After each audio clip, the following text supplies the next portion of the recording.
enzim katalase. Pada percobaan enzim katalase menggunakan 3 perlakuan suhu yang berbeda, yaitu yang pertama suhu ruang sebesar 37 derajat Celcius dan yang kedua air es dan yang ketiga didiamkan. Percobaan ini menggunakan hidrogen peroksida untuk menguji adanya enzim katalase pada ekstrak hati dan hidrogen peroksida berfungsi sebagai zat yang bersifat racun. Sedangkan fungsi enzim katalase memecah hidrogen peroksida yang merupakan hasil sampingan dari proses metabolisme.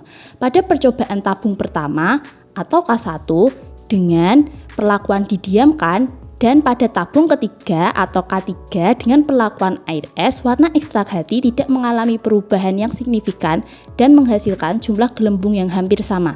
Berdasarkan hasil percobaan didapatkan bahwa tabung K2 dengan perlakuan suhu 37 derajat Celcius mengalami reaksi yang cepat dan menghasilkan gelembung yang jumlahnya lebih banyak dibandingkan dengan tabung K1 dengan perlakuan didiamkan atau tabung ketiga K3 dengan perlakuan air es. Setelah ditetesi hidrogen peroksida dikarenakan enzim katalase aktif pada suhu yang optimal atau 30 derajat Celcius.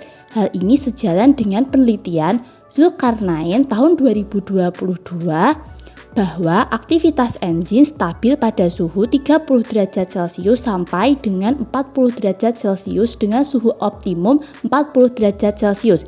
Sebagian besar enzim bekerja optimal di suhu tubuh normal. Masing-masing enzim mempunyai suhu optimum yang berbeda-beda. Pada umumnya, enzim bekerja optimum pada suhu 40 derajat Celcius. Suhu optimal merupakan suhu yang paling tepat bagi suatu reaksi yang menggunakan enzim.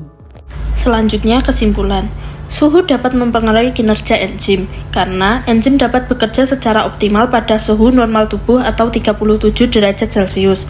Peningkatan suhu umumnya dapat mempengaruhi kecepatan reaksi kimia enzim, tetapi kenaikan suhu yang terlalu tinggi akan mengakibatkan denaturasi enzim. Hal ini sejalan dengan penelitian Zulkarnain 2022 bahwa aktivitas enzim stabil pada suhu 30-40 derajat Celcius dengan suhu optimum 40 derajat Celcius.